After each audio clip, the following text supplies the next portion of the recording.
Hi hello ಎಲ್ರಿಗೂ ನಮಸ್ಕಾರ. ಇವತ್ತು ನಾನೊಂದು ಪ್ಲೇನ್ ಬ್ಲೌಸ್ನ ಪಫ್ ಸ್ಲೀವ್ಸ್ನ ಕಟಿಂಗ್ ಮಾಡ್ಕೊಡ್ತಾ ಇದ್ದೀನಿ.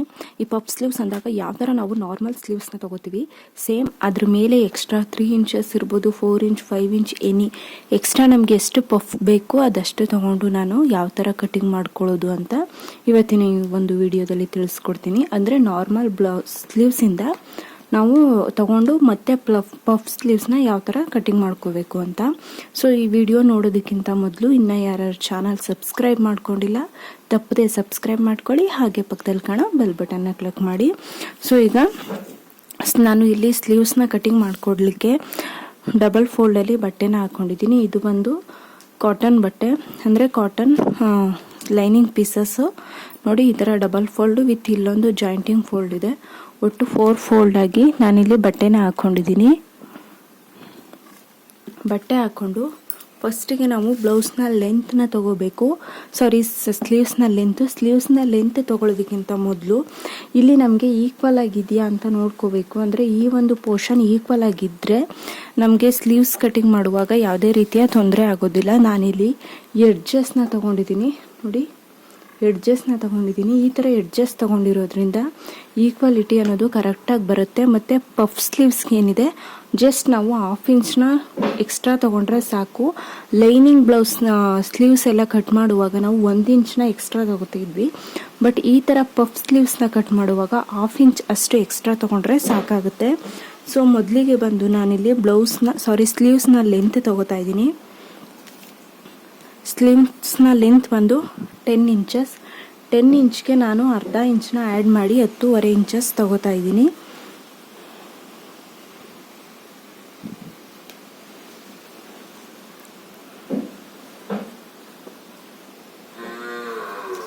ಫಸ್ಟಿಗೆ ಬಂದು ಈ ಥರ ಕ್ಲೀನಾಗಿ ಲೈನ್ ಹಾಕೊಂಡ್ಬಿಡೋಣ.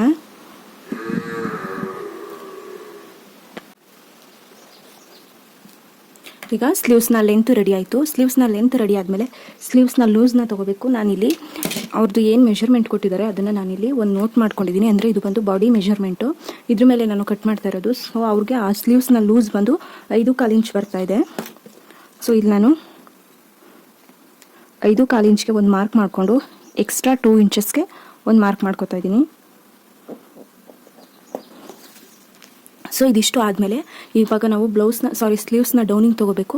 ಸ್ಲೀವ್ಸ್ ಡೌನಿಂಗ್ ತೊಗೊಳ್ಳುವಾಗ ಒಂದು ಪಾಯಿಂಟ್ನ ನೆನಪಿನಲ್ಲಿ ಇಟ್ಕೊಳ್ಳಿ. ನೀವು ಯಾವುದೇ ಸ್ಲೀವ್ಸ್ನ ಕಟ್ ಮಾಡ್ತಾ ಇರ್ಬೋದು, 3 ಇಂಚಸ್ ಡೌನಿಂಗ್ ಕರೆಕ್ಟಾಗಿ ತೊಗೊಂಡ್ಬಿಡಿ. ಅಂದರೆ 40 ಎಬೋ ಬ್ಲೌಸಸ್ ಏನಾದರೂ ಇದ್ದರೆ ಆ ಥರ ಸ್ಲೀವ್ಸ್ ಬಂದರೆ 3.25, 3.25 ಆ ಥರ ತೊಗೊಳ್ಳಿ. ಅಂದರೆ 3.25 ಆ ಥರ. ಬಟ್ ಇಲ್ಲಿ ನಾನು 3.25 ಇಂಚಸ್ನ ತೊಗೋತಾ ಇದ್ದೀನಿ. 3.25, ಯಾಕಂದರೆ 1/2 ಇಂಚಲ್ಲಿ ಬಂದು ಸ್ಲೀವ್ಸ್ ಅಟ್ಯಾಚಿಂಗ್ ಹೋಗುತ್ತೆ, ನಮಗೆ ರೆಡಿ ಉಳ್ಕೊಳ್ಳೋದು 3 ಮಾತ್ರ. ಆ ಕಾರಣಕ್ಕೋಸ್ಕರ ನಾನಿಲ್ಲಿ 3 ಇಂಚಸ್ ಡೌನಿಂಗ್ ತೊಗೋತಾ ಇದ್ದೀನಿ, ಸ್ಲೀವ್ಸ್ನ ಡೌನಿಂಗ್.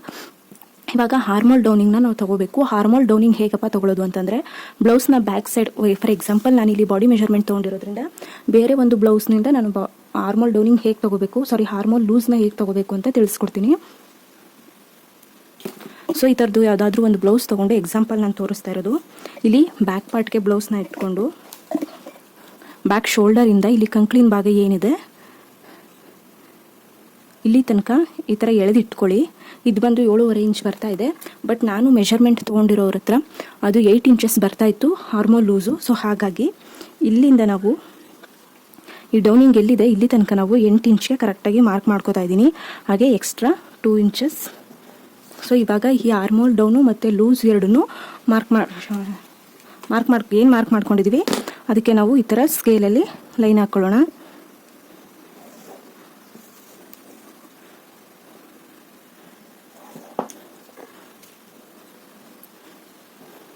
ಸೊ ಈ ಥರ ಲೈನಿಂಗ್ ಆದ ನಂತರ ಇವಾಗ ನಾವು ಸ್ಲೀವ್ಸ್ನ ಶೇಪ್ ತೆಗಿಬೇಕು. ಸ್ಲೀವ್ಸ್ನ ಶೇಪ್ ತೊಗೊಳ್ಳುವಾಗ ಇಲ್ಲಿ ಬಂದು 1.25 ಇಂಚ್ಗೆ ನಾವು ಮಾರ್ಕ್ ಮಾಡ್ಕೋಬೇಕು. ಇದು ಬಂದು ಬ್ಯಾಕ್ ಪಾರ್ಟ್ನ ಸ್ಲೀವ್ಸ್ನ ಶೇಪು. ಮತ್ತು ಇಲ್ಲಿ ಬಂದು ಬ್ಯಾಕ್ ಸೈಡ್ಗೂ ಕೂಡ 1 ಇಂಚ್ಗೆ ಫ್ರಂಟ್ ಸೈಡ್ಗೆ 1 ಇಂಚ್ಗೆ ಮಾರ್ಕ್ ಮಾಡ್ಕೋತಾ ಇದ್ದೀನಿ. ಈ 1.25 ಇಂಚಿಂದ ನಾವಿಲ್ಲಿ ಏನು ಡಾಟ್ ಮಾಡಿದ್ದೀವಿ ಆರ್ಮೋಲ್ ಲೂಸು ಇಲ್ಲಿ ತನಕ ನಾವು ಶೇಪ್ ಕೊಡ್ತಾ ಹೋಗಬೇಕು. ಇಲ್ಲಿ ನೋಡಿ ಈ ಥರ ತುಂಬ ಸಿಂಪಲ್ಲಾಗಿ ಶೇಪ್ ಕೊಡಬೇಕು. ಫಸ್ಟಿಗೆ ಬಂದು ಸಿಂಪಲ್ಲಾಗಿ ಒಂದು ಲೈನ್ ಹಾಕ್ಕೊಳ್ಳೋಣ. ಅದಾದಮೇಲೆ ಅದನ್ನು ನಾವು ಡಾರ್ಕ್ ಮಾಡ್ಕೊಳ್ಳೋಣ. ಒಂದು ಸೆಕೆಂಡ್. ಇದಾಯಿತು.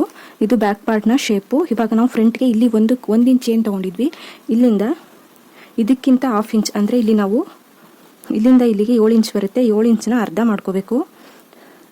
ಅರ್ಧ ಮಾಡಿಕೊಂಡು ಈ ಅರ್ಧ ಏನು ಮಾಡ್ಕೊಂಡಿದ್ವಿ ಇದ್ರ ಕೆಳಗಡೆಗೆ ಅರ್ಧ ಇಂಚು ಡೌನಿಂಗ್ ಮಾರ್ಕ್ ಮಾಡಿಕೊಂಡು ಈ 1 ಇಂಚ್ ಏನು ಮಾರ್ಕ್ ಮಾಡ್ಕೊಂಡಿದ್ವಿ ಇಲ್ಲಿಂದ ಸ್ಟಾರ್ಟ್ ಮಾಡಿ ಈ ಸೆಂಟರ್ ಪಾಯಿಂಟ್ 1/2 ಇಂಚ್ ಡೌನಿಂಗ್ ಏನು ತೊಗೊಂಡಿದ್ವಿ ಇಲ್ಲಿಂದ ಇಲ್ಲಿಗೆ ಬಂದು ಮತ್ತೆ ಆರ್ಮೋಲ್ ಲೂಸ್ ಎಲ್ಲಿಗೆ ತೊಗೊಂಡಿದ್ವಿ ಇಲ್ಲಿಗೆ ನಾವು ಶೇಪ್ನ ತಂದು ಸೇರಿಸ್ಬೇಕು. ಇಲ್ಲಿ ನೋಡಿ, ಈ ಥರ ಫಸ್ಟಿಗೆ ಸಿಂಪಲ್ ಆಗಿ ಡ್ರಾ ಮಾಡ್ಕೊಳ್ಳಿ.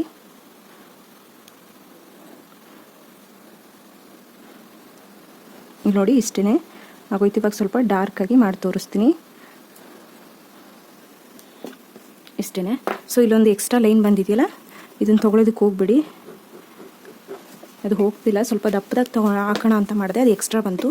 ಸೊ ಇದು ಬಂದು ನಾರ್ಮಲ್ ಸ್ಲೀವ್ಸು. ಇವಾಗ ನಾವು ಇದನ್ನು ಪಫ್ ಸ್ಲೀವ್ಸ್ ಆಗಿ ಕನ್ವರ್ಟ್ ಮಾಡಬೇಕು. ಅಂದರೆ ಎಕ್ಸ್ಟ್ರಾ ಪಫ್ನ ನಾವು ತೊಗೋಬೇಕು.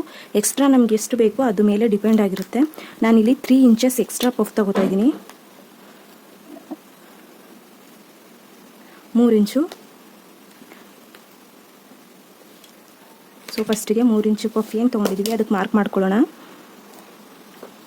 ಸೊ ಈ ಕಡೆನೂ ಕೂಡ 3 ಇಂಚ್ ಏನು ತೊಗೊಂಡಿದ್ದೀವಿ ಅದಕ್ಕೆ ಮಾರ್ಕ್ ಮಾಡಿಕೊಂಡು ಒಂದು ಲೈನ್ ಬಾಕ್ಸ್ ಶೇಪಲ್ಲಿ ಒಂದು ಲೈನ್ ಹಾಕೊಳ್ಳೋಣ.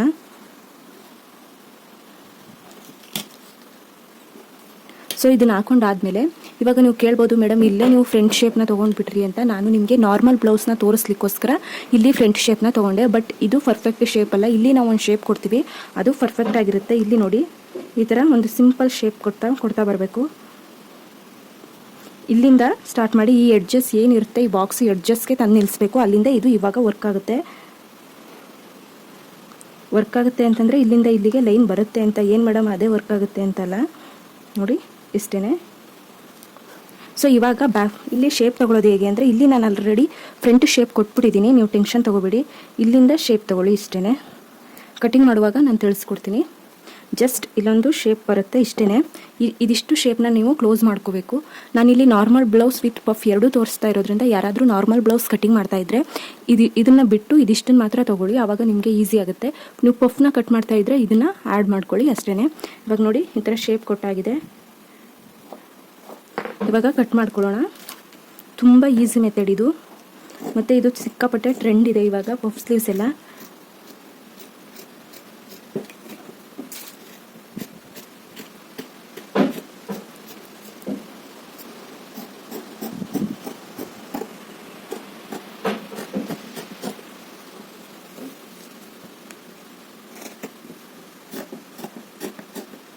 ಇದ್ರ ಸ್ಟಿಚಿಂಗ್ ಹೇಗೆ ಮಾಡೋದು ಅಂತ ನಾನು ಇದೇ ವಿಡಿಯೋನಲ್ಲಿ ತೋರಿಸ್ಕೊಡ್ತೀನಿ.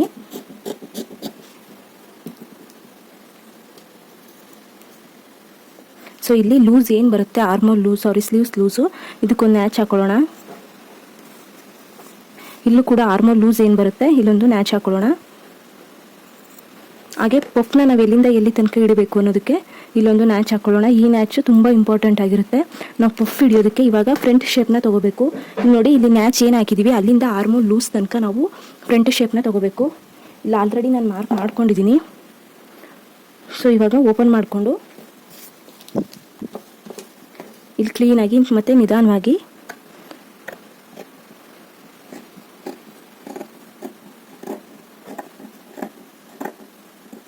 ನಾನು ಎರಡು ಅಂದರೆ ನಾರ್ಮಲ್ ಬ್ಲೌಸಲ್ಲೂ ಕೂಡ ಫ್ರಂಟ್ ಶೇಪ್ ಹೇಗೆ ತೊಗೋಬೇಕು ಅಂತ ತೋರಿಸ್ಕೊಟ್ಟಿದ್ದೀನಿ, ಮತ್ತು ಬ್ಯಾಕ್ ಪಫ್ ಶೇಪ್ ಬಂದಾಗ ಕೂಡ ಅಲ್ಲೂ ಕೂಡ ಫ್ರಂಟ್ ಶೇಪ್ ಹೇಗೆ ತೊಗೋಬೇಕು ಅಂತ ತೋರಿಸ್ಕೊಟ್ಟಿದ್ದೀನಿ. ಇದು ಫ್ರಂಟ್ ಪಾರ್ಟ್ ಅಂತ ತಿಳ್ಕೊಳ್ಳೋದಕ್ಕೋಸ್ಕರ ಒಂದು ನ್ಯಾಚು, ಮತ್ತು ಪಫ್ ಇಲ್ಲಿಂದ ಹೀಗೆ ಬಂದು ಇದಿಷ್ಟು ಪಫ್ ಉಳ್ಕೊಳ್ಳುತ್ತೆ. ಚಿಕ್ಕದಾಗಿ ಫಿಲ್ ಇಟ್ಕೊಳ್ಳಿ. ಸೊ ಇಲ್ಲಿಂದ ಇಷ್ಟು ಪಫ್ ಆದರೆ ಇವಾಗ ಇದು ಬಂದು ಬ್ಯಾಕು ಮತ್ತು ಫ್ರಂಟ್ ಆಗುತ್ತೆ. ಇದು ಬಂದು ಫ್ರಂಟ್ ಪಾರ್ಟು, ಇದು ಬಂದು ಬ್ಯಾಕು. ಇಲ್ಲಿ ನೋಡಿ, ಒಟ್ಟಾರೆಯಾಗಿ ಈ ಥರ ಪಫ್ ಸ್ಲೀವ್ಸ್ ಬರುತ್ತೆ. ಇದನ್ನು ನಾವು ನಾರ್ಮಲ್ ಅಂದರೆ ಮೇನ್ ಫ್ಯಾಬ್ರಿಕ್ ಏನಿದೆ ಅದಕ್ಕೆ ಅಟ್ಯಾಚ್ ಮಾಡಿಕೊಂಡು ಸ್ಟಿಚಿಂಗ್ ಮಾಡೋದು ಹೇಗೆ ಅಂತ ನೋಡೋಣ ಬನ್ನಿ. ಈ ಥರ ರೆಡಿಯಾಗಿದೆ. ಅಂದರೆ ಏನಿದು ಲೈನಿಂಗ್ ಪೀಸು, ಇದು ಬಂದು ಮೇನ್ ಫ್ಯಾಬ್ರಿಕ್ಕು. ನಾನು ಮೇನ್ ಫ್ಯಾಬ್ರಿಕ್ಗೆ ಇದು ಜಾಯಿಂಟಿಂಗ್ ಪೀಸ್ ಎಲ್ಲ ಏನು ಅಟ್ಯಾಚಿಂಗ್ ಮಾಡ್ಕೋಬೇಕಿತ್ತು ಅದನ್ನೆಲ್ಲ ಅಟ್ಯಾಚಿಂಗ್ ಮಾಡ್ಕೊಂಡಿದ್ದೀನಿ. ಇವಾಗ ಏನಪ್ಪ ಅಂದರೆ ನಾನಿಲ್ಲಿ ಒಂದು ಕಟ್ ಶೇಪ್ನ ಡಿಸೈನ್ ಮಾಡಬೇಕು, ಜೊತೆಗೆ ಇಲ್ಲಿ ಪಫ್ನ ಕೊಡಬೇಕು. ಇದು ನಿಮಗೆ ತುಂಬಾ ಯೂಸ್ಫುಲ್ ಆಗಿರುವಂಥ ವಿಡಿಯೋ, ಬಿಕಾಸ್ 2-in-1 ವಿಡಿಯೋ ಅಂತ ಹೇಳ್ಬೋದು. ಬಿಕಾಸ್ ನಾನಿಲ್ಲಿ ಪಫ್ ಶೇಪ್ನ ಕೊಡ್ತೀನಿ, ಇದೊಂದು ನಿಮಗೆ ಅಡ್ವಾಂಟೇಜು. ಆ್ಯಂಡ್ ಇಲ್ಲಿ ಕಟ್ ವರ್ಕ್ ಡಿಸೈನ್ ಮಾಡ್ತೀನಿ ಸ್ಲೀವ್ಸ್ ಲೂಸ್ ಹತ್ರ. ಸೊ ಎರಡು ಡಿಸೈನ್ಸು ವಿತ್ ಎರಡು ಇನ್ಫಾರ್ಮೇಷನ್ ನಿಮಗೆ ಒಂದೇ ವಿಡಿಯೋನಲ್ಲಿ ಸಿಗುತ್ತೆ. ಸೊ ಆ ಕಾರಣಕ್ಕೆ ನಾನು ನಿಮಗೆ ಹೇಳ್ತಿರೋದು ಇದು ಬಂದು ಒಂದು ಒಳ್ಳೆ ಯೂಸ್ಫುಲ್ ವಿಡಿಯೋ, 2-in-1 ವಿಡಿಯೋ ಅಂತಲೇ ಹೇಳ್ಬೋದು. ಸೊ ನಾನು ಇವಾಗ ಇಲ್ಲಿ ಏನು ಮೇನ್ ಫ್ಯಾಬ್ರಿಕ್ ಬಟ್ಟೆ ಇದೆ ಇದನ್ನು ಪಕ್ಕಕ್ಕೆ ಇಟ್ಕೊತಾ ಇದ್ದೀನಿ. ಇಟ್ಕೊಂಡು ಈ ಬಟ್ಟೆ ಏನಿದೆ ಕರೆಕ್ಟಾಗಿ ಈ ಬಟ್ಟೆನ ಈ ಥರ ಸೆಂಟರಿಗೆ ಫೋಲ್ಡ್ ಮಾಡ್ಕೊತಾ ಇದ್ದೀನಿ. ಕ್ಯಾನ್ವಸ್ನ. ಈ ಕ್ಯಾನ್ವಸ್ನ ವಿಡ್ತ್ ಬಂದು 2.5 ಇಂಚಸ್ ಇದೆ. ಅಗಲ ಬಂದು 2.5 ಇದೆ. ಲೆಂತ್ ಬಂದು ನಮಗೆ ಇಲ್ಲಿ ಮೇನ್ ಕಾಟನ್ ಪೀಸ್ ಎಷ್ಟಿರುತ್ತೆ ಲೆಂತು ಅದಷ್ಟು ಲೆಂತ್ ತೊಗೋಬೋದು. ನೋಡಿ ಈ ಥರ ಇಟ್ಕೊಂಡು ನನಗಿದು ಎಕ್ಸ್ಟ್ರಾ ಇದಿಷ್ಟು. ಸೊ ಇದನ್ನು ಕಟ್ ಮಾಡ್ಕೋಬೋದು. ನಾನು ಸ್ವಲ್ಪ ಇರಲಿ ಎಕ್ಸ್ಟ್ರಾ ಅಂತ ಇಟ್ಕೊಂಡಿದ್ದೀನಿ. ಸೊ ಇದಿಷ್ಟು ಎಕ್ಸ್ಟ್ರಾ ಪೀಸಸ್ಸು. ಇದನ್ನೇನು ಮಾಡಬೇಕು ಇವಾಗ ಅಂತಂದರೆ ಫಸ್ಟಿಗೆ ಬಂದು ಐರನ್ ಮಾಡ್ಕೋಬೇಕು. ಈ ಥರ ಕ್ಯಾನ್ವಸ್ ಮೇಲೆ ಇಟ್ಕೊಂಡು ಕ್ಲೀನಾಗಿ 1/2 ಇಂಚ್ ಬಿಟ್ಟು, ನಾವೇನು ಲೈನಿಂಗ್ ಅಟ್ಯಾಚಿಂಗೋಸ್ಕರ 1/2 ಇಂಚ್ ಅಂತ ತೊಗೊಂಡಿದ್ವಿ ಆ 1/2 ಇಂಚನ್ನ ಬಿಟ್ಟು ಈ ಥರ ಕ್ಲೀನಾಗಿ ಇಟ್ಕೊಂಡು ಒಂದು ರೌಂಡ್ ಐರನ್ ಮಾಡ್ಕೋಬೇಕು. ಆ ಕಡೆ ಈ ಕಡೆ ಒಂದು ಅರ್ಧ ಇಂಚು ಕಾಲು ಇಂಚು ನಾನು ಎಕ್ಸ್ಟ್ರಾನೇ ತೊಗೊಂಡಿದ್ದೀನಿ ಕ್ಯಾನ್ವಸ್ನ. ಯಾಕಂದರೆ ಎಕ್ಸ್ಟ್ರಾ ಇದ್ದರೆ ಏನಾಗಲ್ಲ, ಶಾರ್ಟೇಜ್ ಆಗಿಬಿಟ್ರೆ ಪ್ರಾಬ್ಲಮ್ ಆಗುತ್ತೆ. ಆ ಕಾರಣಕ್ಕೋಸ್ಕರ ಈಗ ನೋಡಿ ಈ ಥರ ಕ್ಲೀನಾಗಿ ಹಾಕ್ಕೊಂಡು ಒಂದು ರೌಂಡ್ ಐರನ್ ಮಾಡ್ಕೋಬೇಕು. ಬನ್ನಿ ಇವಾಗ ಐರನ್ ಮಾಡ್ಕೊಳ್ಳೋಣ. ಅದು ಕೆಲವೊಂದಷ್ಟು ಜನ ಹೌದು ಐರನ್ ಮಾಡಿಕೊಂಡ್ರೆ ಕ್ಯಾನ್ವಸ್ ಈ ಥರ ಅಂಟ್ಕೊಳ್ಳುತ್ತೆ, ಜೊತೆಗೆ ಫಿನಿಶಿಂಗ್ ತುಂಬಾ ಚೆನ್ನಾಗಿ ಬರುತ್ತೆ. ಆ ಕಾರಣಕ್ಕೋಸ್ಕರ ಐರನ್ ಮಾಡ್ಕೊಳ್ಳೇಬೇಕು. ಇದು ತುಂಬಾ ಇಂಪಾರ್ಟೆಂಟ್ ಅಂತಲೇ ಹೇಳ್ಬೋದು. ನೋಡಿ ಇವಾಗ ಅಂಟ್ಕೋಬೇಕು ಕ್ಯಾನ್ವಸ್. ಆ್ಯಕ್ಚುಲಿ ಅಂಟ್ಕೊಂಡು ಬಿಡುತ್ತೆ ನಮ್ಮ ಮೇನ್ ಲೈನಿಂಗ್ ಪೀಸ್ ಏನಿದೆ ಅದಕ್ಕೆ. ಆವಾಗ ನಾವು ಯಾವ ಶೇಪ್ ಕಟ್ ಮಾಡಿದ್ರೂ ಕೂಡ ಅದು ಕ್ಲೀನಾಗಿ ಕೂತ್ಕೊಳ್ಳುತ್ತೆ. ಸೊ ಇವಾಗ ಐರನಿಂಗ್ ಆಗಿದೆ. ಐರನಿಂಗ್ ಆದಮೇಲೆ ನಾವೇನು ಮಾಡಬೇಕಪ್ಪ ಅಂತಂದರೆ ಮೇನ್ ಕ್ಲಾತ್ ಏನಿದೆ ಅದನ್ನು ಮೇಲ್ಗಡೆ ಇಟ್ಕೊಂಡು ಸಿಂಪಲ್ಲಾಗಿ ಐರನ್ ಕೊಟ್ಕೊಳ್ಳೋಣ. ಇದು ಆ್ಯಕ್ಚುಲಿ ಮೇನ್ ಕ್ಲಾತು. ಇದನ್ನು ಕೂಡ ಈ ಥರ ಇಟ್ಕೊಂಡು ಒಂದು ಐರನ್ ಮಾಡ್ಕೋತೀನಿ. ಸೊ ಐರನ್ ಮಾಡಿ ಸ್ಟಿಚಿಂಗ್ ಮಾಡೋದ್ರಿಂದ ಸೀರಿಯಸ್ಲಿ ಹೇಳ್ತೀನಿ ಬಟ್ಟೆ ತುಂಬಾ ಫಿನಿಶಿಂಗ್ ತುಂಬಾ ಚೆನ್ನಾಗಿ ಬರುತ್ತೆ. ಮತ್ತು ನಾವು ಯಾವುದೇ ರೀತಿ ಬಟ್ಟೆನ ಫೋಲ್ಡ್ ಮಾಡಿದಾಗ ತುಂಬ ಹೈ ಲುಕ್ಕಾಗಿ ಕಾಣಿಸುತ್ತೆ ಇದು. ಮತ್ತು it's and best, iron is best. ಅದರಲ್ಲೂ ಕ್ಯಾನ್ವಾಸ್ ಹಾಕಿ ನೀವೇನಾದರೂ ಸ್ಟಿಚ್ ಮಾಡ್ಕೋತಾ ಇದ್ದೀರಾ ಅಂದರೆ ದಯವಿಟ್ಟು ಐರನ್ ಮಾಡಿಕೊಂಡೇ ಸ್ಟಿಚ್ ಮಾಡ್ಕೊಳ್ಳಿ. ಸೊ ಇವಾಗ ಐರನ್ ಆಗಿದೆ. ಇದನ್ನು ಯಾವ ಥರ ಕಟ್ ವರ್ಕ್ ಮಾಡ್ಕೊಳ್ಳೋದು ಅಂತ ತೋರಿಸ್ತೀನಿ. ಸೊ ಇವಾಗ ಐರನ್ ಮಾಡ್ಕೊಂಡಿರುವಂಥ ಮೇನ್ ಫ್ಯಾಬ್ರಿಕ್ನ ನಾನು ಸೀದಾ ಪೋರ್ಷನ್ ಏನಿದೆ ಅದನ್ನು ಈ ಥರ ಇಟ್ಕೋತಾ ಇದ್ದೀನಿ.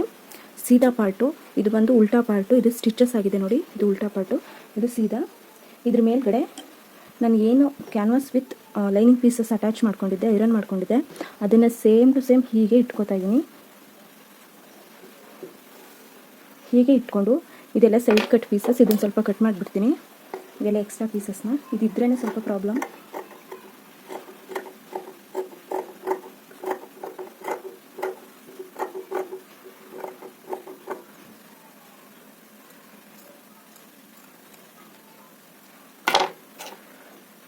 ಸೊ ಇವಾಗ ಲೈನಿಂಗ್ ಪೀಸ್ ಮತ್ತು ಮೇನ್ ಫ್ಯಾಬ್ರಿಕ್ ಎರಡೂ ಈ ಥರ ಹಾಕೊಳ್ಳೋಣ. ಆಲ್ರೆಡಿ ಒಂದು ರೌಂಡ್ ಐರನ್ ಮಾಡ್ಕೊಂಡಿದ್ವಿ. ಹಾಕೊಂಡ ನಂತರ ಇವಾಗ ಏನು ಮಾಡಬೇಕು, ಕರೆಕ್ಟಾಗಿ ಸೆಂಟರ್ಗೆ ನಾವು ಫೋಲ್ಡ್ ಮಾಡ್ಕೋಬೇಕು. ನಾನು ತುಂಬ ಸ್ಲೋವಾಗಿ ಹೇಳ್ಕೊಡ್ತಾ ಇದ್ದೀನಿ ನಿಮಗೆ ಕ್ಲೀನಾಗಿ ಅರ್ಥ ಆಗಲಿ ಅಂತ.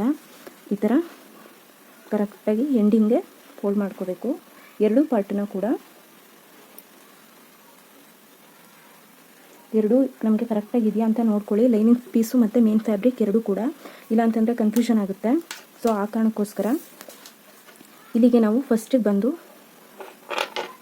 1 ಇಂಚ್ಗೆ ಒಂದು ಮಾರ್ಕ್ ಮಾಡ್ಕೋಬೇಕು. 1 ಇಂಚ್ಗೆ ಒಂದು ಮಾರ್ಕ್ ಮಾಡಿಕೊಂಡು ಒಂದು ಲೈನ್ ಕ್ರಾಸ್ ಮಾಡ್ಕೊಳ್ಳೋಣ, ಅಥವಾ 1.5 ಇಂಚ್ ಆದರೂ ಓಕೆನೇ.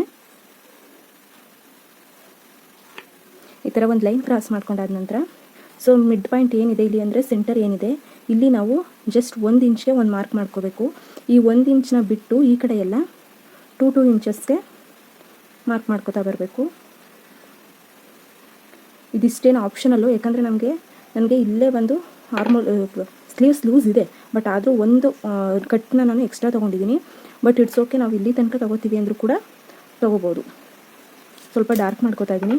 ಸೊ ಇದಿಷ್ಟು ಆದಮೇಲೆ ಒಂದು ಬ್ಯಾಂಗಲ್ ಹೆಲ್ಪಿಂದ, ಚಿಕ್ಕ ಮಕ್ಕಳದ್ದು ಯಾವುದಾದ್ರೂ ಬ್ಯಾಂಗಲ್ ಇರುತ್ತಲ್ಲ ಆ ಬ್ಯಾಂಗಲ್ ಇರ್ಬೋದು, ಯಾವುದಾದ್ರೂ ಕ್ಯಾಪ್ದು ಬಾಟಲ್ ಕ್ಯಾಪ್ ಇರುತ್ತಲ್ಲ ಅದು ಎನಿವನ್ ನಿಮ್ಗೆ ಯಾವುದು ಓಕೆ ಆಗುತ್ತೆ, ಯೂಸ್ ಆಗುತ್ತೆ, ಅದ್ರ ಹೆಲ್ಪಿಂದ ಈ ಥರ ರೌಂಡ್ ಶೇಪ್ನ ಕೊಟ್ಕೋತಾ ಬನ್ನಿ. ಈ ರೌಂಡ್ ಶೇಪ್ ಅನ್ನೋದು ತುಂಬ ಇಂಪಾರ್ಟೆಂಟ್ ಆಗಿರುತ್ತೆ. ಕಟ್ ವರ್ಕ್ ಅಂದಾಗಲೇ ರೌಂಡ್ ಶೇಪು ಈ ಥರ ಕ್ಲೀನಾಗಿ ಕೊಡ್ತಾ ಬರಬೇಕು. ಒಂದು ಸಾರಿ ಸಿಂಪಲಾಗಿ ಕೊಟ್ಕೊಳ್ಳಿ, ಅದಾದಮೇಲೆ ಕ್ಲೀನಾಗಿ ಟ್ರೇಸ್ ಮಾಡ್ಕೊಳ್ಳಿ. ಈ ಥರ ಬ್ಯಾಂಗಲಲ್ಲಿ ಈ ಥರ ಇಟ್ಕೊಂಡು ಈ ಥರ ಕೊಟ್ಕೋತಾ ಬರಬೇಕು. ಸೊ ಈ ಕಡೆ ಹೆಂಗೆ ಮೇಡಮ್ ಬಂದೇ ಇಲ್ವಲ್ಲ ಅಂತ ನೀವು ಕೇಳ್ಬೋದು. ಇವಾಗಲೂ ಕೂಡ ಈ ಕಡೆ ಕೂಡ ಬರುತ್ತೆ. ನಿಮಗೆ ಕನ್ಫ್ಯೂಷನ್ ಅಂತ ಆದರೆ, ಸೊ ನಾನು ಯಾಕಂದರೆ ಈ ಥರ ಮಾಡಿದೆ, ಸೆಂಟರ್ನಲ್ಲಿ ನಮಗೆ ಕರೆಕ್ಟಾಗಿ 1 ಇಂಚ್ ಬರಲಿ ಅನ್ನೋ ಒಂದು ಕಾರಣಕ್ಕೆ ಇವಾಗ 1 ಇಂಚ್ಗೆ ಒಂದು ಮಾರ್ಕ್ ಮಾಡಿಕೊಂಡು ಮತ್ತು 2 ಇಂಚಸ್ಗೆ ಮಾರ್ಕ್ ಮಾಡ್ಕೊತಾ ಬನ್ನಿ. ಇವಾಗ ಸೇಮ್ ಬ್ಯಾಂಗಲ್ನ ಇಲ್ಲಿ ಇಟ್ಕೊಂಡು ಇವಾಗ ಕರೆಕ್ಟಾಗಿ ಶೇಪ್ ಕೊಡಿ. ಸೇಮ್ ಶೇಪ್ ಬರುತ್ತೆ ನೋಡಿ. ಈ ಥರ ಕ್ಲೀನಾಗಿ ಶೇಪ್ ಕೊಟ್ಕೊತಾ ಬರಬೇಕು.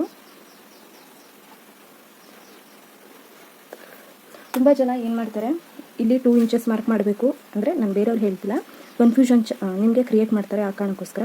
ಮತ್ತು ಇಲ್ಲಿ 1 ಇಂಚಸ್ ಮೇಲ್ಗಡೆ ಹೋಗಬೇಕು ಮತ್ತು 2 ಇಂಚಸ್ ಬರಬೇಕು. ಒಂದು ಸರಿ ಕ್ಯಾನ್ವಾಸ್ ಕಟಿಂಗ್ ಮಾಡ್ಕೊಳ್ಳೋದು ಮತ್ತು ಮೇನ್ ಫ್ಯಾಬ್ರಿಕ್ ಇಟ್ಟು ಕಟಿಂಗ್ ಮಾಡ್ಕೊಳ್ಳೋದು ಆ ಥರ ಮಾಡಿ ಕನ್ಫ್ಯೂಷನ್ ಆಗುತ್ತೆ. ಸೊ ಬಟ್ ನಾನು ಈ ಥರ ಮಾಡ್ಕೊಂಡಿರೋದ್ರಿಂದ ಯಾವುದೇ ರೀತಿ ಕನ್ಫ್ಯೂಷನ್ಸ್ ಬರೋದಿಲ್ಲ. ಜೊತೆಗೆ ನಾವಿವಾಗ ಇದನ್ನು ಸ್ಟಿಚ್ ಮಾಡ್ಕೋಬೇಕು. ಸ್ಟಿಚ್ ಮಾಡ್ಕೋಬೇಕಾದ್ರೆ 1-2-3 ಪಿನ್ನಗಳನ್ನ, ಸೇಫ್ಟಿ ಪಿನ್ನಗಳು, ಗುಂಡು ಪಿನ್ನಗಳನ್ನ ಅಟ್ಯಾಚ್ ಮಾಡ್ಕೊಳ್ಳಿ. ಯಾಕಂದರೆ ಎಲ್ಲೂ ಕೂಡ ಅಲುಗಾಡಬಾರ್ದು ಅನ್ನೋ ಕಾರಣಕ್ಕೆ. ಕ್ಯಾನ್ವಾಸ್ ಇಷ್ಟು ದೊಡ್ಡ ತೊಗೊಂಡಿದ್ದೀರಲ್ಲ ಮೇಡಮ್, 2.5 ಇಂಚು, 2 ಇಂಚೇ ಸಾಕಾಗ್ತಿತ್ತಲ್ವಾ ಅಂತ ಕೇಳ್ಬೋದು. ಕ್ಯಾನ್ವಾಸ್ ಏನೂ ಪ್ರಾಬ್ಲಮ್ ಇಲ್ಲ, ಒಳಗಡೆ ಹೋಗುತ್ತೆ ಕ್ಯಾನ್ವಾಸು. ಕ್ಯಾನ್ವಾಸ್ನ ಮೇಲ್ಗಡೆ ಕೂಡ ಹಾಕ್ಬೋದು. ಬಟ್ ಇದಕ್ಕೆ ಅಂತಲೇ ಒಂದು ಎಕ್ಸ್ಟ್ರಾ ಬಟ್ಟೆ ತೊಗೋಬೇಕು ನಾವು. ಅದ್ರ ಬದಲು ಈ ಥರ ಅಟ್ಯಾಚಿಂಗ್ ಮಾಡಿಕೊಂಡು ಅಂದರೆ ಐರನ್ ಮಾಡಿಕೊಂಡು ಸ್ವಲ್ಪ ಲೆಂತ್ ಜಾಸ್ತಿ ತೊಗೊಂಡ್ರೆ ಏನಾಗಲ್ಲ. ಸೊ ಇವಾಗ ಈ ಶೇಪ್ ಏನಿದೆ, ಈ ಶೇಪಲ್ಲೇ ನಾವು ನಿಧಾನವಾಗಿ ಸ್ಟಿಚ್ ಮಾಡ್ಕೊತಾ ಬರಬೇಕು. ಸೊ ಫಸ್ಟಿಗೆ ಬಂದು ಇಲ್ಲಿ ಸ್ಟಿಚ್ ಮಾಡ್ಕೊಳ್ಳೋಣ. 1/2 ಇಂಚ್ ಏನು ಮಾರ್ಜಿನ್ ಕೊಟ್ಟಿದ್ವಿ ಅಲ್ಲಿ ಸ್ಟಿಚ್ ಮಾಡಿಕೊಂಡು ಕ್ಲೀನಾಗಿ ಶೇಪ್ ಕೊಟ್ಕೊತಾ ಬರಬೇಕು.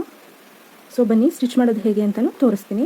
ಸೊ ಫಸ್ಟ್ ಹೇಳ್ಬಿಡ್ತೀನಿ, ಇಲ್ಲಿ ಮೇನ್ ಫ್ಯಾಬ್ರಿಕ್ಕು ಮತ್ತು ಲೈನಿಂಗು ವಿತ್ ಕ್ಯಾನ್ವಾಸ್ ಬಂದು ಸೆಂಟರ್ಗೆ ಹೋಗುತ್ತೆ. ಲೈನಿಂಗು ಮತ್ತು ಮೇನ್ ಫ್ಯಾಬ್ರಿಕ್ ಬಂದು ಆ ಕಡೆ ಈ ಕಡೆ ಉಳ್ಕೊಳ್ಳುತ್ತೆ. ಇವಾಗ ಸ್ಟಿಚ್ ಮಾಡ್ಕೊಳ್ಳೋಣ ಬನ್ನಿ.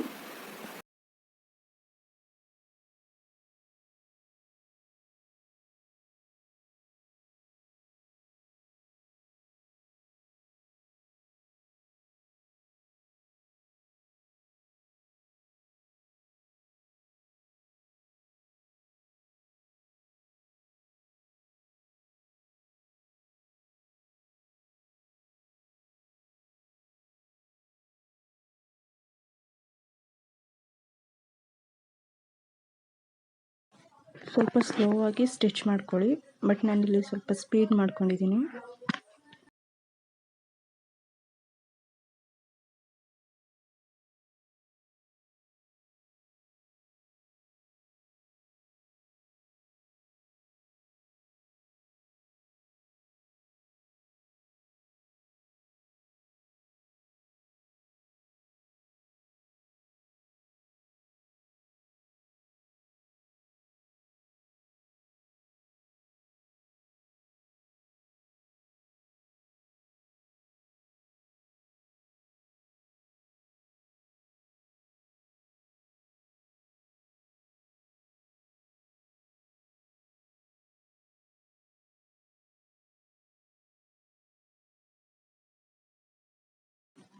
ಈಗ ಕಂಪ್ಲೀಟಾಗಿ ಸ್ಟಿಚಿಂಗ್ ಆಗಿದೆ. ಇವಾಗ ನಾವು ಸೈಡ್ ಪೀಸಸ್ನ ಕಟ್ ಮಾಡ್ಕೊಂಡು ಮ್ಯಾಚ್ ಮಾಡ್ಕೋಬೇಕು.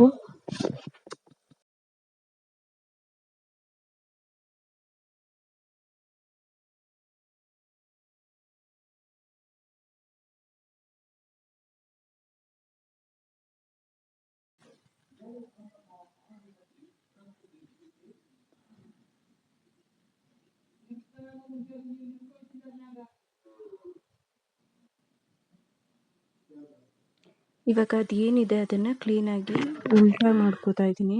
ಏನು ಉಲ್ಟಾ ಸ್ಟಿಚ್ ಮಾಡ್ಕೋತಿದ್ದೆ ಅದನ್ನು ಸೀದಾ ಸ್ಟಿಚಸ್ ಹಾಕೋತಾ ಇದ್ದೀನಿ. ಕ್ಲೀನಾಗಿ ಈ ಥರ ಮಾಡ್ಕೋಬೇಕು. ನಿಮ್ಗೆ ಇದು ಸಾಧ್ಯ ಆಗಲಿಲ್ಲ ಅಂತಂದರೆ ಯಾವುದಾದ್ರೂ ಸ್ಕ್ರೂ ಡ್ರೈವರ್ ಅಥವಾ ಪೆನ್ನಿಂದ ಅಥವಾ ಪೆನ್ಸಿಲಿಂದ ಈ ಥರ ಕ್ಲೀನಾಗಿ ಹಿಂದೆಯಿಂದ ಈ ಥರ ನೋಡಿ, ಸ್ಕ್ರೂ ಡ್ರೈವರ್ ಹೆಲ್ಪಿಂದ ಈ ಥರ ಸ್ವಲ್ಪ ನಿಧಾನವಾಗಿ ಹಿಂದೆಯಿಂದ ತೊಗೋಬೇಕು. ಮತ್ತು ಎಕ್ಸ್ಟ್ರಾ ಇರುವಂಥ ಕ್ಯಾನ್ವಾಸು, ಬ್ಲೌಸ್ ಪೀಸಸ್ ಏನಾದರೂ ಇದ್ದರೆ ದಾರಗಳು ಅಲ್ಲಲ್ಲೇ ಕಟ್ ಮಾಡ್ಕೋಬೇಕು. ಈ ಥರ ನಿಧಾನವಾಗಿ ತೊಗೋಬೇಕು.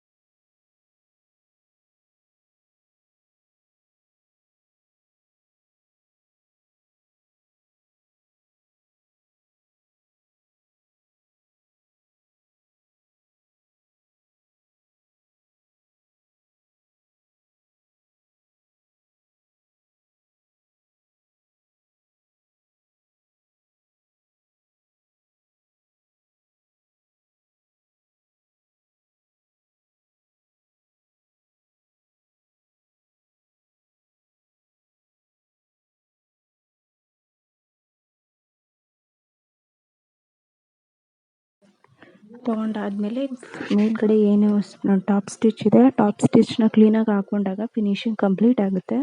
ಇಲ್ಲ ಅಂತಂದರೆ ಅದು ಅಷ್ಟೊಂದು ಫಿನಿಶಿಂಗ್ ಬರೋದಿಲ್ಲ. ನೀವು ಬೇಕು ಅಂದರೆ ಯಾವುದಾದ್ರೂ ಲೇಸ್ ಅಟ್ಯಾಚ್ ಮಾಡ್ಕೋತೀನಿ ಅಂದರೆ ಮಾಡ್ಕೋಬೋದು, ಅಥವಾ ಯಾವುದಾದ್ರೂ ಸ್ಟೋನ್ಸು ಅಥವಾ ಬೀಡ್ಸ್ ಯಾವುದನ್ನಾದ್ರೂ ಥ್ರೆಡ್ಡಲ್ಲಿ ವರ್ಕ್ ಮಾಡ್ಕೋತೀನಿ ಅಂದರೂ ಮಾಡ್ಕೋಬೋದು. ನಾನಿಲ್ಲಿ ತುಂಬ ಸಿಂಪಲ್ಲಾಗಿ ಟಾಪ್ ಸ್ಟಿಚ್ ಹಾಕೋತಾ ಇದ್ದೀನಿ ಅಷ್ಟೇ.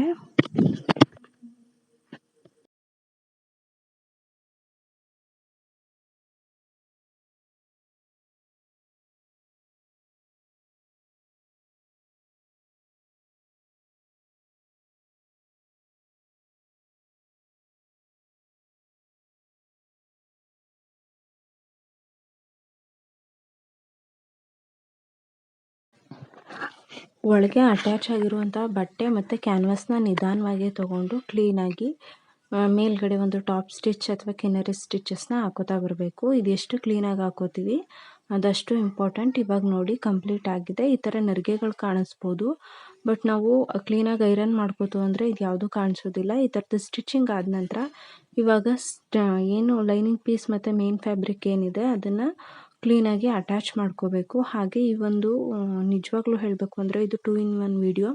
ಒಂದು ಪಫ್ ಸ್ಲೀವ್ಸ್ ಹೇಗೆ ಮಾಡೋದು ಅಂತ ನಿಮಗೆ ತಿಳಿಸ್ಕೊಟ್ಟಿದ್ದೀನಿ ಇದರಲ್ಲಿ, ಮತ್ತು ಈ ಥರ ಕಟ್ ವರ್ಕ್ ಡಿಸೈನ್ಸ್ನ ಹೇಗೆ ಮಾಡ್ಕೋಬೇಕು ಅಂತ ಕೂಡ ತಿಳಿಸ್ಕೊಟ್ಟಿದ್ದೀನಿ. ದಯವಿಟ್ಟು ಈ ವಿಡಿಯೋ ಇಷ್ಟ ಆಗಿದ್ದರೆ ಸಬ್ಸ್ಕ್ರೈಬ್ ಮಾಡ್ಕೊಳ್ಳೋದನ್ನು ಮರಿಬೇಡಿ.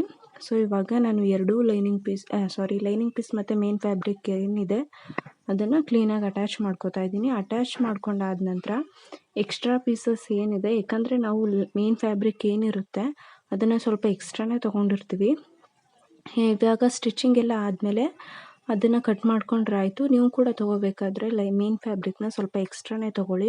ಇಲ್ಲಿ ಶಾರ್ಟೇಜ್ ಆದರೆ ಪ್ರಾಬ್ಲಮ್ ಆಗೋ ಚಾನ್ಸಸ್ ಇರುತ್ತೆ. ಆ ಕಾರಣಕ್ಕೋಸ್ಕರ ಇವಾಗ ಎಕ್ಸ್ಟ್ರಾ ಪೀಸಸ್ನೆಲ್ಲ ಕ್ಲೀನಾಗಿ ಕಟ್ ಮಾಡ್ಕೋಬೇಕು.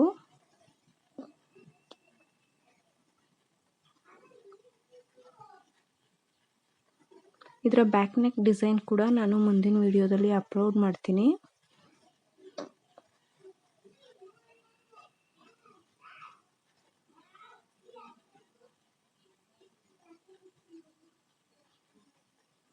ಸೊ ಇವಾಗ ಇದು ಕಂಪ್ಲೀಟ್ ಆಗಿದೆ. ಜೊತೆಗೆ ನೀವು ಇವಾಗ ಪಫ್ನ ಹೇಗೆ ಇಟ್ಕೋಬೇಕು ಅಂದರೆ ನನ್ನ ಕಟಿಂಗ್ ವಿಡಿಯೋ ಫಸ್ಟ್ ಸ್ಟಾರ್ಟಿಂಗಿಂದ ನೋಡಿದರೆ ಗೊತ್ತಾಗಿರುತ್ತೆ. ನಾನು ಮಾರ್ಕ್ ಮಾಡ್ಕೊಂಡಿದ್ದೆ, ಸೆಂಟರಲ್ಲಿ ಮಾರ್ಕ್ ಮಾಡಿಕೊಂಡು ಎಷ್ಟಕ್ಕೆ ಪಫ್ ಇಟ್ಕೋಬೇಕು ಅಂತ ಕೂಡ. ಇವಾಗ ಸೆಂಟರ್ಗೆ ಒಂದು ನ್ಯಾಚ್ ಮಾಡಿಕೊಂಡು ನಾನು ಪಫ್ಗೆ ಎಷ್ಟು ಬೇಕು ಅಂತ ನ್ಯಾಚ್ ಮಾಡ್ಕೊಂಡಿದ್ದೆ 3 ಇಂಚಸ್ ಅಷ್ಟು. ಸೊ ಅಷ್ಟಕ್ಕೆ ಇನ್ನೊಂದು ಸಾರಿ ನ್ಯಾಚ್ ಮಾಡಿಕೊಂಡು ಈ ಥರದ್ದೊಂದು ಸ್ಕ್ರೂ ಡ್ರೈವರ್ ಹೆಲ್ಪಿಂದ, ಸ್ಕ್ರೂ ಡ್ರೈವರೇ ಬೇಕಾ ಮೇಡಮ್ ಅಂತ ಏನಿಲ್ಲ, ನಿಮ್ಮ ಕೈಯಿಂದ ಬೇಕಾದರೂ ಕೂಡ ಮಾಡ್ಕೋಬೋದು. ಬಟ್ ಸ್ಕ್ರೂ ಡ್ರೈವರ್ ಆದರೆ ಈಸಿ ಆಗುತ್ತೆ. ಕೈಯಿಂದ ಆದರೆ ಬೈ ಮಿಸ್ ಏನಾದರೂ ನೀಡಲ್ ಸೋಕೋ ಚಾನ್ಸಸ್ ಇರುತ್ತೆ. ಆ ಕಾರಣಕ್ಕೋಸ್ಕರ ಈ ಥರದ್ದೊಂದು ಚಿಕ್ಕದೊಂದು ಸ್ಕ್ರೂ ಡ್ರೈವರ್ ಆಲ್ಮೋಸ್ಟ್ ಮಿಷಿನಲ್ಲೇ ಕೊಟ್ಟಿರ್ತಾರೆ. ಅದರಲ್ಲಿ ಈ ಥರ ಒಂದೊಂದು ಚಿಕ್ಕದಾಗಿ ಫ್ರಿಲ್ ಇಟ್ಕೊಂಡು ಕ್ಲೀನಾಗಿ ಸ್ಟಿಚ್ ಮಾಡ್ಕೊಳ್ಳಿ. ನಾವು ಎಲ್ಲಿ ಮಾರ್ಕ್ ಮಾಡ್ಕೊಂಡಿದ್ವಿ ಅಲ್ಲಿ ತನಕ ಈ ಥರದ್ದೊಂದು ಕ್ಲೀನಾಗಿ ಫ್ರಿಲ್ ಕೊಟ್ಕೊಂಡು ನಾವು ಮೇನ್ ಫ್ಯಾಬ್ರಿಕ್ ಏನಿದೆ ಅದೇ ಸ್ಲೀವ್ಸ್ ಅಟ್ಯಾಚ್ ಮಾಡಿಕೊಂಡ್ರೆ ಪಫ್ ಬ್ಲೌಸು ರೆಡಿ ಆಗುತ್ತೆ. ಸೊ ಈ ವಿಡಿಯೋ ಇಷ್ಟ ಆಗಿದರೆ ತಪ್ಪದೆ ನನಗೆ ಲೈಕ್ ಮಾಡಿ, ಶೇರ್ ಮಾಡಿ, ಹಾಗೆ ಕಮೆಂಟ್ ಮಾಡಿ. ಸಬ್ಸ್ಕ್ರೈಬ್ ಮಾಡ್ಕೊಳ್ಳೋದನ್ನು ಮಾತ್ರ ಖಂಡಿತವಾಗ್ಲೂ ಮರಿಬೇಡಿ. ಪಫ್ನ ಹಿಡಿಯುವಾಗ ಸಾಧ್ಯವಾದಷ್ಟು ಸ್ಲೋವಾಗಿ ಪಫ್ನ ಹಿಡೀರಿ, ಯಾಕಂದರೆ ಗಡಿಬಿಡೀಲಿ ಪಫ್ ಹಿಡಿದು ಅದಾದಮೇಲೆ ಸ್ಟಿಚಸ್ ರಿಮೂವ್ ಮಾಡಬೇಕು, ಅದೆಲ್ಲ ತುಂಬ ಹಿಂಸೆ. ಸೊ ನಾವು ಮಾರ್ಕ್ ಎಲ್ಲಿ ತನಕ ಮಾಡ್ಕೊಂಡಿದ್ವಿ ಅಲ್ಲಿ ತನಕ ನಿಧಾನವಾಗಿ ನೋಡಿಕೊಂಡು ಪಫ್ ಹಿಡ್ಕೊಳ್ಳಿ. ಒನ್ ಟೈಮ್ ಪಫ್ ಕರೆಕ್ಟಾಗಿ ಬಂದಿದೆ ಅಂದಾಗ ಮೇಲ್ಗಡೆ ಇನ್ನೊಂದು ಡಬಲ್ ಸ್ಟಿಚ್ ಮಾಡ್ಕೊಳ್ಳಿ. ಇಲ್ಲಾಂದರೆ ಡೈರೆಕ್ಟಾಗಿ ಒಂದೇ ಸಾರಿ ಡಬಲ್ ಸ್ಟಿಚ್ ಮಾಡ್ಕೊಳ್ಳೋದಕ್ಕೆ ಹೋಗಬೇಡಿ. ಇವಾಗ ನೋಡಿ ಕರೆಕ್ಟಾಗಿ ಬಂದಿದೆ. ಇವಾಗ ಇನ್ನೊಂದು ಸಾರಿ ಸ್ಟಿಚ್ ಮಾಡ್ಕೊಳ್ಳಿ, ಡಬಲ್ ಸ್ಟಿಚಸ್ ರಿಮೂವ್ ಆಗಬಾರ್ದು, ಅಥವಾ ಪಫಲ್ಲಿ ನರಿಗೆಗಳಲ್ಲಿ ಏನಾದರೂ ವೇರಿಯೇಷನ್ಸ್ ಆಗಬಾರ್ದು ಅಂತ ನಾನು ಈ ಥರ 2 ಸ್ಟಿಚಸ್ನ ಹಾಕೋತಾ ಇದ್ದೀನಿ. ಸೊ ಇವಾಗ ರೆಡಿಯಾಗಿದೆ ನೋಡಿ, ಕಾಣ್ತಾ ಇರ್ಬೋದು. ಇದನ್ನು ನಾವು ಬಾಡಿ ಪಾರ್ಟ್ಗೆ ಅಟ್ಯಾಚ್ ಮಾಡಿಕೊಂಡ್ರೆ ನಮ್ಮ ಪಫ್ ಸ್ಲೀವ್ಸ್ ರೆಡಿ ಆಗುತ್ತೆ. ಸೊ ನೋಡಿ ಕಾಣಿಸ್ತಾ ಇರ್ಬೋದು. ಇಷ್ಟು ಈಸಿಯಾಗಿ ನೀವು ಬೇಕು ಅಂದರೆ ಕಟ್ ಶೇಪಲ್ಲಿ ಯಾವುದಾದ್ರೂ ಸ್ಟೋನ್ಸು ಅಥವಾ ಬೀಡ್ಸ್ ಏನಾದರೂ ಅಟ್ಯಾಚ್ ಮಾಡ್ಕೋಬೋದು, ಲೇಸಲ್ಲಿ ವರ್ಕ್ ಮಾಡ್ಕೋಬೋದು. Thank you. ಮುಂದಿನ ವಿಡಿಯೋದಲ್ಲಿ ಸಿಗ್ತೀನಿ.